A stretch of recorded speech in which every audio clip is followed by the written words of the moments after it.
Dear students of class 9A and 9B, today's point, administration under the sultans, and the points as I mentioned in the board I am going to explain. Administration of Delhi Sultanate. The Delhi Sultans introduced a good administration. During their period, the entire administrative system was very strict. Sultan was the head of the entire administrative process and system, and he was assisted by some distinguished officers who always helped him during crisis period, helped him in the process of taking good decision. That's why sometimes the sultans appointed a number of officers on whom he had great faith. By this way, the Sultan, introduced a good administrative system during the Sultanate period. The central administrative machinery of the Sultanate consisted of a number of nobles. Not only that, a number of officers also were appointed, and the Sultan was the head of the entire administrative system. The Muslim state, during medieval period was controlled, was ruled by the Sultan. The Sultan considered himself to be the representative of Allah or the Almighty God. That's why the Sultan also followed the preachings and teachings of Prophet Muhammad. The Sultans adopted Islam as a state religion. The Sultan was the head of the administration, as I mentioned earlier. He was a despot, and Delhi Sultans could make civil and political regulations. He also assumed the title khutbah. Khutbah means the formal sermon following the congregational prayer on Fridays only, as per the preachings and teachings of Islam. So he strictly followed the preachings and teachings of Prophet Muhammad Hazrat and the holy book Islam. The coinage also was coinage in the coins. The sultans also got it minted, the image of him, and he had a team of trusted nobles, as I mentioned earlier. They always advised him during the process. And not only that, a group of trusted nobles also advised. They were known as ulema. Ulemas, gain popularity by means of their skills, talents, and by establishing their impression in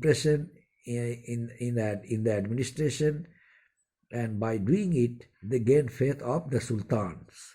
The Islamic learnings, the ulemas received knowledge of Islam and considered as custodians of Islamic learnings. And there was no way to remove a sultan. No one could remove sultan. Sultan could be removed only either by a successful coup or by a successful revolt. But without these things, no one could remove the sultans. Now there are different administrative departments. There are various administrative departments. Number one, Diwani-Aris. Diwani-Aris actually a military department which was controlled by the Aris Mumalik, who was known as the head of the military department, and appointed a number of soldiers, provided training, and looked after their skills, their talents. But Sultan himself was the commander-in-chief of the army. Another Diwani Wizard. It was the department. It was actually a financial department, and who was his head? Arizu. His head was Wazir. Wazir was the head of this financial department, He sanctioned money for the all-round development of the country in consultation with the Sultan. And next one, Qazi. Qazi was actually judicial department. And who is the head of it? It was headed by judicial department and acted as a chief judge. Qazi was acted as a chief judge, but Qazi also was supposed to consult before giving any verdict. He was supposed to consult the Sultan. And next one, Ikta system. The Turkish rulers gave revenue assignments in lieu of cash to their nobles. They did not want to pay any cash amount, but only they provided lands, that is known as Ikta system. And by doing it, they always tried to strengthen financial stability of the country so that they could spend it for different welfare works, for protecting the security, for protecting the integrity of the country, for protecting their country from being attacked by other powers. And besides, under this system, the Sultan assumed the title of Caliph also. Caliph means religious head. He was not only the ruler, but also the religious head of the country. So people had great respect for the Sultan. People had high respect for him. And not only that, the Sultan, during Fridays, the Sultan remained busy in all religious practices, all religious, customs and traditions. He remained busy with all religious customs and traditions.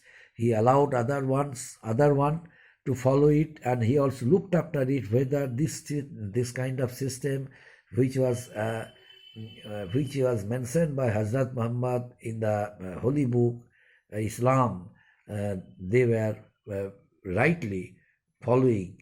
And later on, some assignments also were given to them to follow.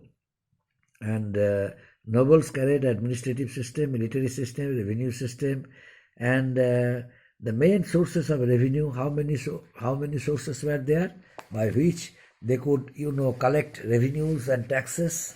Land taxes. 1/10 of the land taxes they collected from the peasants and farmers.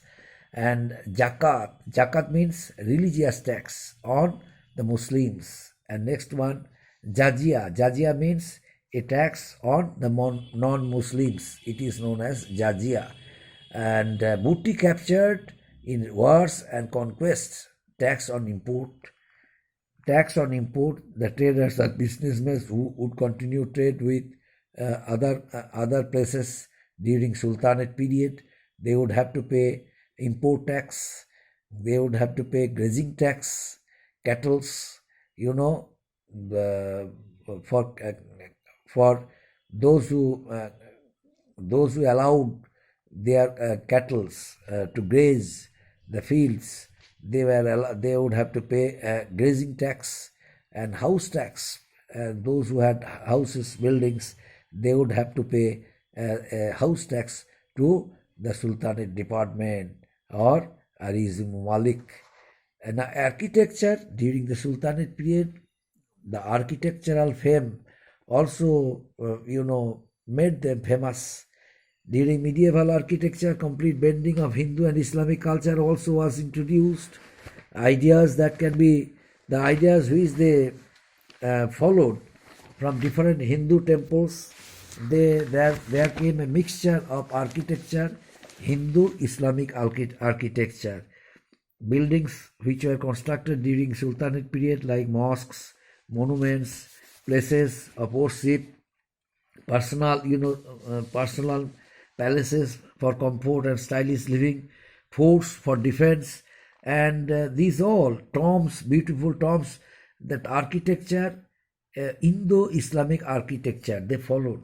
Because while staying in India, the architecture which they liked, which was made by the Hindu, masons, Hindu rulers, they were attracted by it, and on being influenced by it, they applied it in their own architectural works, and as a result of it, they use architectural ideas by adapting the typical, mixture of architecture that is known as Hindu Islamic architecture. The spherical form was, absent in Hindu architecture, and the Vastu Shastra, the traditional architecture text in India, insisted on the rectangle and the perfect shape for building. As per the rectangle and perfect shape for building, all buildings were built on geometric multiples of the, and which was supposed to have the perfect dimension, and attracted the people, attracted the visitors, travelers, and they used to come and to see and watched the architecture of the sultans. The Hindu temples are planned. Hindu temples are planned as if the structure of the temple is a body. Garbhagriha, like the Garbhagriha and outside gate, these all are followed by the sultans, and they also applied it in order to get it attracted, and as a result of it, the travelers and visitors, they all were attracted by the architecture of the sultans. Some most of the buildings, mosques, palaces, monuments under the sultans were destroyed, and all were collapsed. Nothing is there, and a few parts of their monuments, broken monuments, buildings which are left. These are taken by Archaeological Survey of India, and under their care, people, means visitors, travelers, are able to see the architecture, what architecture the sultans once upon a time during medieval period introduced, and they make a competition between the two style of architecture, India and Islamic architecture, Indo-Islamic architecture. Up to these things, my dear student, up to this, thank you.